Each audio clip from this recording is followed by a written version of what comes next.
Good afternoon, everybody, and welcome back to Deciphering My Experience. I'm your host, Eric J. Hecker, and we're going to have an interesting conversation today, I hope. Um, where to begin? Kitchen sink curry is a meal that I prepare sometimes, and it's basically just a whole bunch of everything thrown into the pot so things don't go to waste, and I make a nice Thai curry out of it. I call it kitchen sink curry. And we're going to have a kitchen sink conversation today. It's going to be all over the place. There's a bunch of stuff to discuss, and a kitchen sink conversation is in order. We have this coronavirus going on. We have people just going off the charts with concerns for things that are not directly impacting them. And it's very interesting to me. Up here in Alaska, we have no shortages.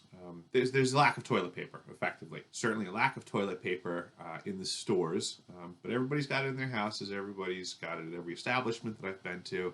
I drive around all day long, going from facility to facility and seeing what's going on.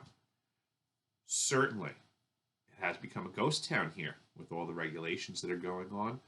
It is interesting in that capacity. I am not afraid of the coronavirus. I am highly concerned about the reaction to said coronavirus, though. This is intriguing to me and concerning with the background that I have. And I'm going to throw this out there, folks, because I think this is the time and the place. I want you to start considering that World War III has started. It's just not what you would think. I know there's a lot of SSP folks out there that can consider that weapons of warfare might not be what people have considered. You folks are thinking about bullets and bombs, and technology has gone way beyond that.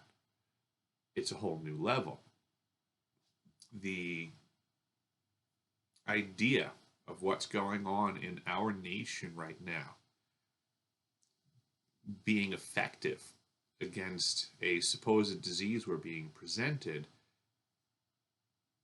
is a thin story.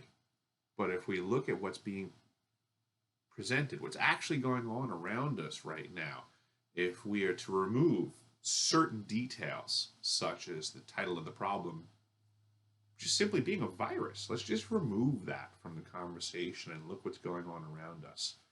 The rules that are changing, the regulations that are changing, aren't very disease oriented. But consider this. Man, this is going to be rough. I don't know that a lot of you are going to follow this conversation, but I hope you do. I'm going to put some links in there. So hopefully some folks can follow up and catch up maybe. But I'm going to just throw this out there. Directed energy weapons cannot be seen. A lot of people debate whether they exist or not. I'm not going to have that debate. The technology is available.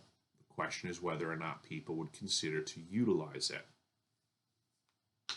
But with that being said, in the use of directed energy weapons, since this is an invisible item, it's not a bullet, it's not a bomb, it's not a fire, it doesn't really leave the aftermath that we're familiar with contemporarily in the throes of war. Study directed energy weapons.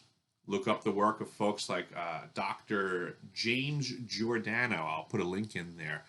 Very expert level information on neuroweapons, their application, and the levels to which our government and many other governments around the world have been studying the practical applications of their usages. So it's not that this is even a new topic. It's a known topic for many decades. The technology exists. It's known. Neuroweapons as a science are very referenceable. The question is whether they're being applied. Well, we can look around at the nation now and more or less answer that question. We're in a general quarters state of readiness, and that's not an accident. Everybody's being sent to their homes. That would be your general quarters, both figuratively and literally. This is a common tactic. Don't forget that the president is the commander in chief. And when at war, he has a hat to wear. If directed energy weapons were being utilized, you and I would not see this. And the vast majority of folks are not aware of the fallout from being impacted by directed energy weapons. Do the research. It turns out when cellular damage occurs from certain types of outside influences, the aftermath could and would be a virus. That a damaged cell is simply just ejecting this waste, in one way of putting it, which is a virus. So the virus, for all practical purposes, is considered a after result of another event, a directed energy assault. Studies have also shown, I'll try to link those as well, that in the history of our inhabiting this planet, recently as 1918, 1968, I believe, when certain energy sciences came online, we also had some very serious medical effects throughout humanity. Lest we forget what our composition is, who we are, and how we function, we're not just material. We have an energy about us. And as we manipulate the energetic environment around us, that also has an impact. This has been known for a very long time, since ancient times. Contemporarily, the governments of the world have been delving in the study of said sciences and have created a very effective arsenal in this capacity. The question again, would someone use these? General quarters, the position that we're in right now, should be considered as an indicator. Put yourself in the shoes of the commander-in-chief. If a foreign nation was to attack us in a directed energies weapons capacity, the impact would be a health issue for certain.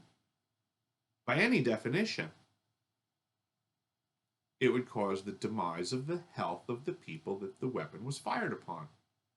Now, we can get into all kinds of debates as to what those symptoms would be, but that would just be a battle of semantics and really a waste of time. So let's just understand that in the future, or now, directed energy weapons will be applied to personnel, and there will be a health impact.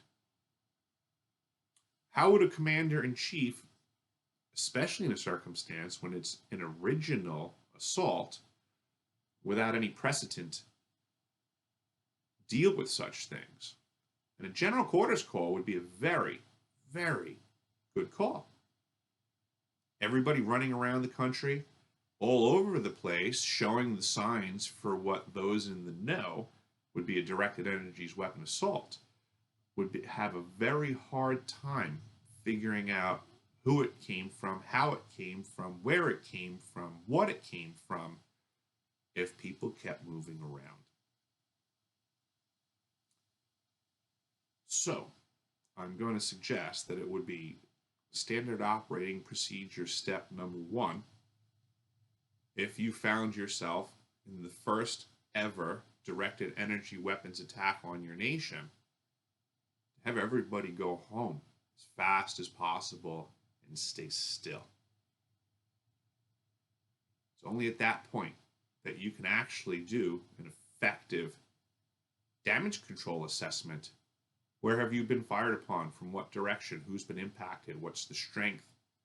These are all very fair questions. But there has to be a methodology. There has to be a system applied. Governments love systems, militaries love systems, commanders love systems. Information is knowledge, knowledge is power, and power leads to the strong hand. This is what's going on right now, folks.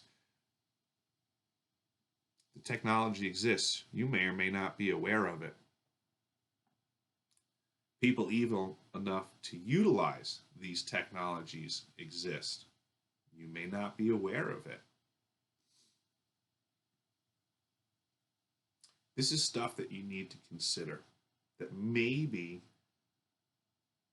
the world is bigger than you thought, that timelines are longer than you thought, that players have bigger plans than you thought, and that what you've been presented at face value will certainly prove to be of less value to you after you do due diligence and investigate these topics on your own. Please do so. I will provide some links. I hope that you look into this stuff. Study directed energy weapons, study their effects, study their impacts, study how they're applied. Study the people that have been releasing information on this, such as Dr. James Giordano, such as Bruce Duncan is an insider who worked on these projects and is a whistleblower now. I'll try to put up links for him as well. Pay attention to what's going on. Things are not what they seem. Please stop taking things at face value and do due diligence to not take the information presented to you. Find out what's going on. Pay attention to what's actually impacting your life directly and not just things that are charades.